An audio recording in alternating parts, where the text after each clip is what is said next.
28 says, go and make disciples of all men. Okay? Little broad. I think as I've grown as a Christian in my journey with Jesus, you probably have too, but you've realized that discipleship is not just training a leader to teach a Bible study. Okay? It's looking into the people around you, the people that God's given you to disciple and you're responsible for, encouraging them, getting our hands dirty, getting into their problems and right in with them and humbling ourselves before God in intercessory prayer. Guys, when we're starting a study, probably the most important thing to do is stay prayed up. Ask God to first transform our own heart, especially if we're in any kind of teaching role. At that point, prepare us for whatever we hear. And ask Him for His eyes, to see the people through His eyes, not our own eyes, and our heart through His heart. So we can reach out and love and see these people right where the needs are, where they need to go. And you know what? He does it. He really does it through circumstances, people, and it is just an awesome thing. I would encourage you also, I don't know with the preparations, everybody has a different style for this, but the tools are all here. I'm not too concerned.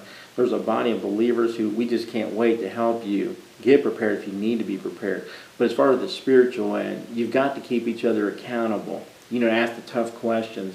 Say you have a couple in your study that one of them is a control person, okay? And the rest of the family is getting run over by that. Or you have a person who's supposed to be on medicine, and they're not taking their medicine.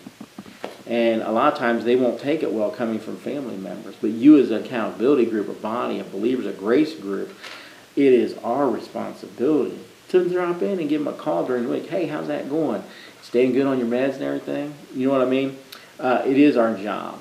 And you call it tough love or whatever you want, but you love them enough to do that. Guys, if you don't and you turn arrogantly away and turn your head and let it go on, shame on us. It'd be no more than 1 Corinthians 5, where Paul's talking about the man who was having intercourse with his stepmother and the church just turned away and didn't want to take care of the problem. You love people enough to keep them accountable, and yourselves. Guys, if you have you're a leader of a group and you have people you're discipling under you, I'm asking you now, who is your mentor? Okay? This is the person who's supposed to be discipling you. I'm not talking about the people, your accountability people. Those are the people who are on basically the same level as you are. They're struggling, and you're accountable to them, but your mentor is the person who is teaching you life experience, also with God. He's been in the trenches, she's been in the trenches, she's investing her life into you. This is not your accountability person, although you can vent a little bit there. But your accountability person should probably be similar to the same walk you are, and you guys are keeping each other accountable. Now, the people under you, you're responsible to disciple them like your mentor disciples you. Okay? And if you have this network going in the body of Christ, it's one of the most, I'm not going to say fail-proof, and yes, we all sin and we fall at times. However, biblically it tells us that it is not our habit in 1 John 3:9. A believer's habit is not sinning. We're being conformed every day to Jesus' image. So it should be less and less as we go. If we've got some strongholds in there where we're like control people or we manipulate the situation, you have what I call the worldly gift of persuasion. You can just move people like checkers, okay, across the board. And you're doing it for not the Lord. Guess who you're doing it for? It's not you, brother. You're working for the prince of the devil himself. Okay, so don't think that beyond, I'm doing it for the church, that you can be greatly deceived like I could. So we definitely need those accountability people.